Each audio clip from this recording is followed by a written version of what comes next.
কি মাঝে মধ্যেই কি হঠাৎ করে মিষ্টি খেতে ইচ্ছে করে? তাহলে ঝটপট মিষ্টির এই রেসিপিটা বানিয়ে দেখো। খেতে অসাধারণ লাগে। শুধুমাত্র সুজি দিয়ে যে এত সুন্দর একটা মিষ্টি বানানো যায়, তোমরা কিন্তু না দেখলে বিশ্বাস করবে না। আর দেখো, দেখতে যতটা সুন্দর, খেতে কিন্তু তার থেকে দ্বিগুণ বেশি টেস্টি হয়।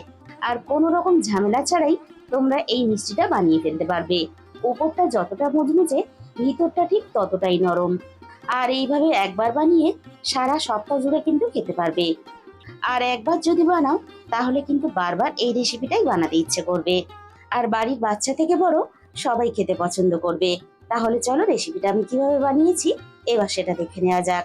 আমি এখানে 100 গ্রামের মতো সুজি নিয়েছি। আর মোটা দানার সুজি হোক বা পাতলা দানার সুজি, যে কোনো সুজি দিয়েই কিন্তু এই রেসিপিটা বানাতে পারবে। এবার আমি সুজির মধ্যে অল্প একটু লবণ দিয়ে দিলাম। আর দিয়ে দেবো এখানে 10 টাকা প্যাকেটের একটা গুঁড়ো দুধ। আর এই গুঁড়ো দুধটা কিন্তু অবশ্যই ব্যবহার করবে, তাহলে মিষ্টির স্বাদটা কিন্তু অনেক বেশি ভালো হবে। এবার এখানে চিনি দিয়ে দেব। আর চিনিটা এখানে আমি গুঁড়ো চিনি ব্যবহার করলাম। আর চিনির পরিমাণটা অবশ্যই নিজেদের স্বাদ মতো ব্যবহার করবে। আর সবশেষে আমি এখানে অল্প একটু মৌরি দিয়ে দিলাম। অল্প একটু মৌরি দিলে তাহলে গন্ধটা খুব ভালো আসবে। এবার আমি সমস্ত শুকনো উপকরণ খুব ভালোভাবে মিশিয়ে নেব।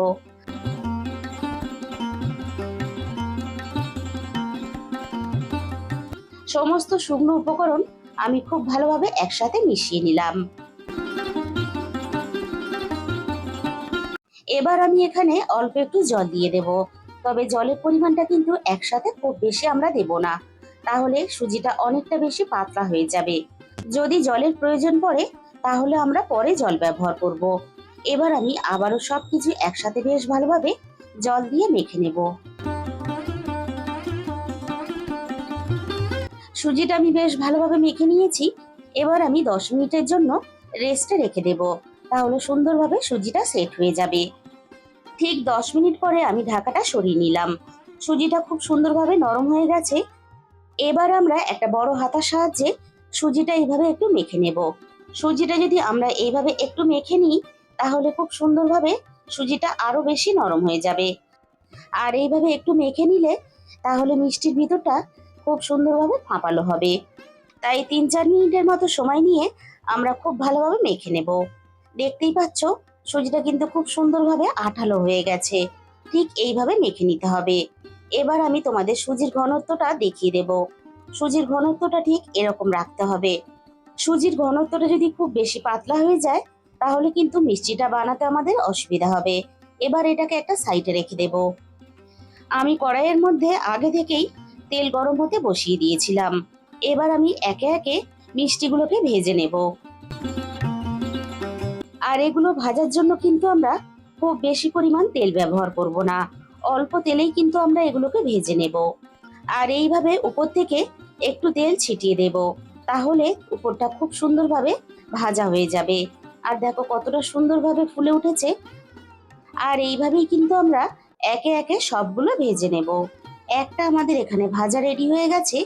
এবার আমি কড়াই থেকে তুলে তোমাদের দেখিয়ে দেব। দেখতে দেখো কতটা সুন্দর হয়েছে। ঠিক এইভাবেই কিন্তু আমাদের ভেজে নিতে হবে। একটা আমাদের ভাজা রেডি হয়ে গেল, আমি কড়াই থেকে নামিয়ে নিলাম। বাকিগুলো ঠিক একইভাবে তেলের মধ্যে দিয়ে ভেজে নেব। আরো একটা আমি এখানে দিয়ে দিলাম। আর বন্ধুরা, এগুলো ভাজার সময় গ্যাসের ফ্লেমটা মিডিয়াম টু লোতে রাখতে হবে, তা না হলে তলা থেকে লেগে গিয়ে পুড়ে যেতে পারে। আর আমরা কিন্তু এগুলোকে দুটো সাইড ভাজবো না, এইভাবে একটা সাইড ভেজে আমরা নামিয়ে নেব।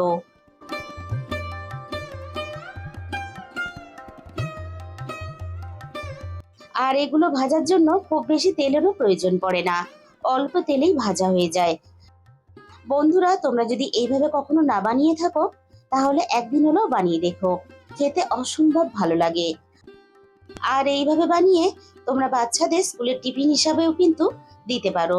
সবগুলো আমার এখানে ভাজা রেডি হয়ে গেল। এবার আমি একটা প্লেটের মধ্যে পরিবেশন করে তোমাদের দেখিয়ে দেব। তাহলে বন্ধুরা, আজকের এই রেসিপিটা ভালো লাগলে ভিডিওতে একটা লাইক করে দিও। আর কমেন্টের মাধ্যমে জানিও তোমাদের কেমন লাগলো। আর যে সমস্ত নতুন বন্ধুরা এখনো পর্যন্ত আমার চ্যানেলটা সাবস্ক্রাইব করোনি, এরকম সহজ রেসিপি পেতে আমার চ্যানেলটা সাবস্ক্রাইব করে আমার পাশে থাকার অনুরোধ রইল। তার সাথে সাথে পাশে থাকা বেল আইকনটা ক্লিক করে অল করে দিও। তাহলে আমি যখনই কোনো নতুন রেসিপি আপলোড করব সবার আগে তোমার কাছে পৌঁছে যাবে। আর তোমাদের মূল্যবান সময় দিয়ে আমার এই রেসিপিটা এতক্ষণ সময় দেখার জন্য তোমাদের সবাইকে অসংখ্য ধন্যবাদ। আজকে তাহলে এই পর্যন্ত।